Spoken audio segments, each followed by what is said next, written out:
Fort Wayne is zooming through the ECHL solar system. We'll hear from the Comets. The trade deadline's a month away, but player movement among teams is already picking up. And putting together the schedule is a challenging task. We'll learn about how it's done. These stories and more right now on ECHL Week.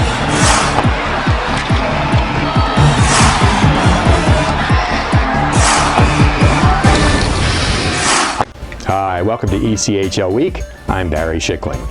Most of the teams in the ECHL are about halfway through their 72-game regular season schedule.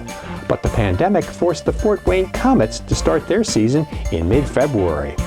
What a start it's been. The Comets head into this weekend having won 7 straight games and 10 of their last 11. Their winning percentage of .821 puts them at the top of the ECHL standings. Let's hear from some of the Comets and their thoughts about how well this season has gone so far. It's good to see that we can all come together for one common goal. It doesn't matter what sweater they're wearing, whether it's a Fort Wayne Comet, a Cincinnati Cyclone, or a Toledo Walleye. I mean, we all come together. We share the same crest now here in Fort Wayne, and we all have that same goal of trying to win that Kelly Cup. And it's awesome to see that everyone has that same goal. And I think everyone in the room realizes how special of a team that we have. And just obviously we've seen the way that things are going right now. Pucks are going in, we're winning games, and we're doing it the right way. The 13 teams that started early, they had the pick of their litter when it came to free agents and players wanting to play. And so, I mean, we were at a disadvantage in that scenario because nobody wanted to sign on with a team that wasn't going to start until 9 weeks after they had originally started, for 2 reasons. One, everybody was hungry to play and they wanted to play right now, but also there was an additional 9 weeks of paychecks for everybody that wanted to start pretty early. And so, that put us at a disadvantage when it came to recruiting efforts. And so we had a pretty deep roster before all that happened. We saw 4 players either retire or go to Europe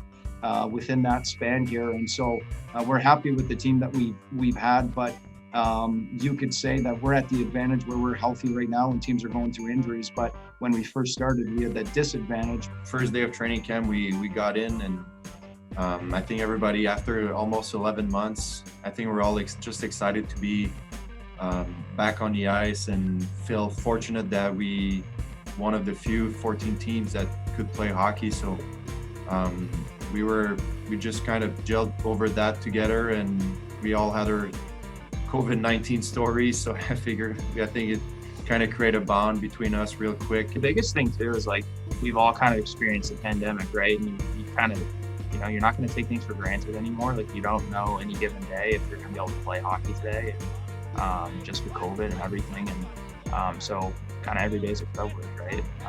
So that's kind of the mentality we've had. One of the things that we talk about is complacency, and yes, we have had a little bit of success. It's only a small amount of games here compared in relation to the season, but the one thing is you want to keep striving to be better every single game. You don't want to be complacent in your habits, and you definitely don't want to be complacent on the things you've accomplished in the past. You want to look forward to the future and find a way to keep getting going. This is a different year, a year probably we'll never see again maybe.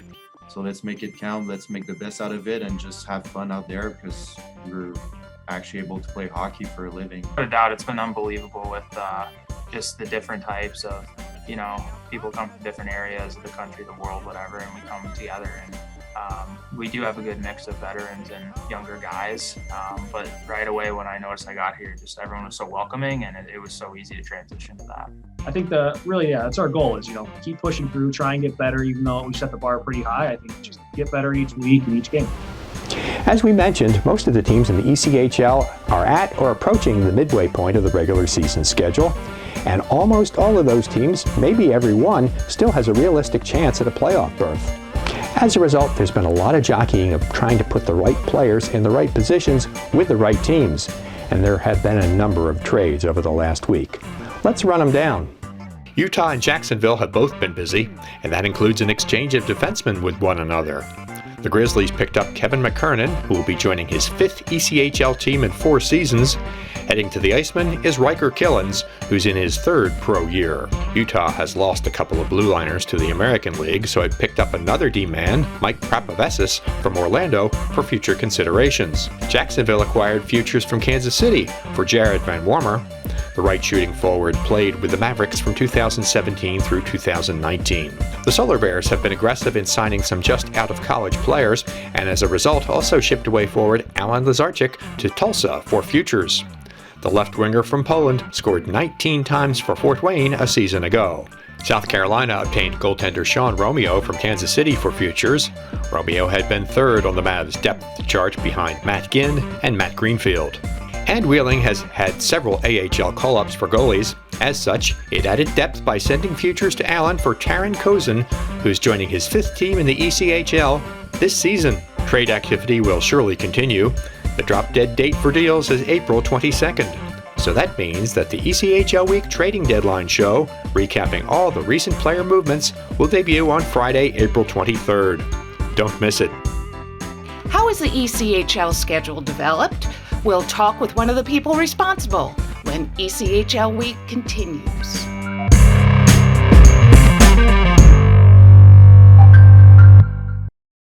Today I'm going to talk to you about physics. Come on in, girls. Let's go.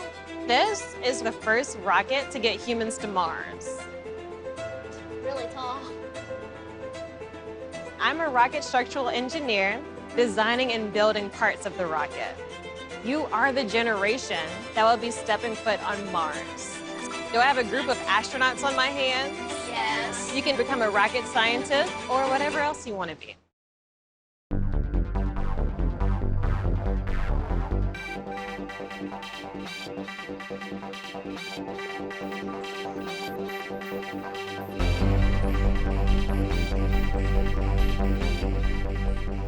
Putting the ECHL's regular season schedule together is a Herculean task.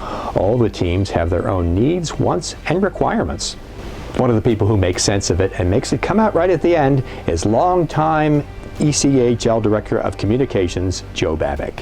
He joins us today from an undisclosed location somewhere in North America. Hi, Joe. Nice to have you with us. Sure, thanks for having me, Barry. Joe, give us a summary of the process of how the schedule is constructed. It begins in December when we send out to the teams their request for dates. Each team is required to submit a minimum of 60 playing dates for each season. There's certain categories the dates must fall in as a minimum number of dates pre-Christmas, number of dates post-Christmas, minimum number of weekday dates. And then they fall into 3 categories: first preference, second preference, third preference. And then the teams submit those along with a scheduling narrative, which kind of helps guide us through the process as far as how they travel to road games, what days of the week they like to play their games at home, if they would prefer longer road trips, shorter road trips, all that kind of stuff. So teams have, through basically the All-Star break, mid-season meeting for the Board of Governors to get all that information in.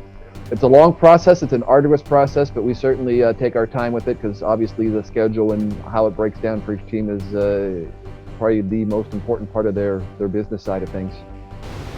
Some of the teams, especially ones that aren't playing this season, are already releasing details about their home opener for the 21-22 season.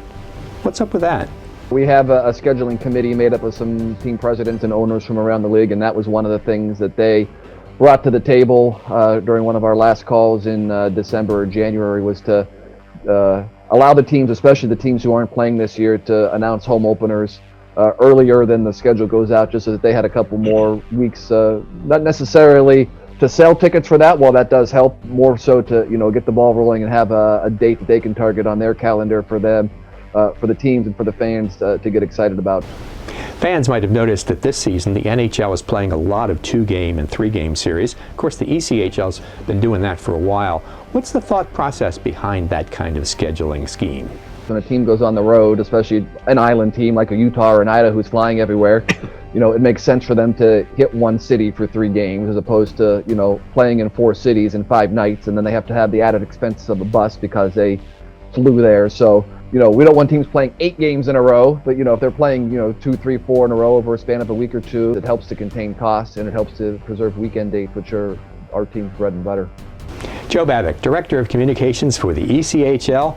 Thanks very much for joining us, and good luck finishing that schedule. Thanks for having me, Barry. I appreciate it. We've come to the point in the show where it's time for highlights. Yes, it's the best of the week. One-time shots are popular for a reason. Here's Tulsa's Garrett Cockrell connecting on a one-timer for a score against Wichita. Garrett Cockrell will get the credit for the goal, and the Oilers take a 2-1 lead. Look familiar? Brandon Hawkins employs the one-timer for this power play strike against his old team, the Wheeling Nailers. Hawkins, the one-timer from the top of the left circle on the power play, and the Fort Wayne Comets win 3-2 in overtime. Something you don't see very often, a blue liner getting into the scoring act with a tip-in.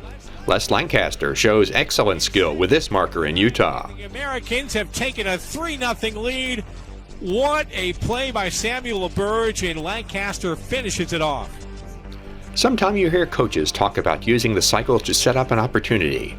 Here's a great example of the Florida Everblades moving the puck, which leads to a chance which turns into a goal by John McCarron.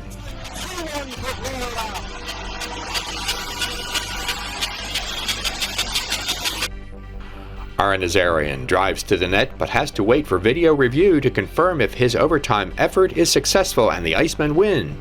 It was, and they did.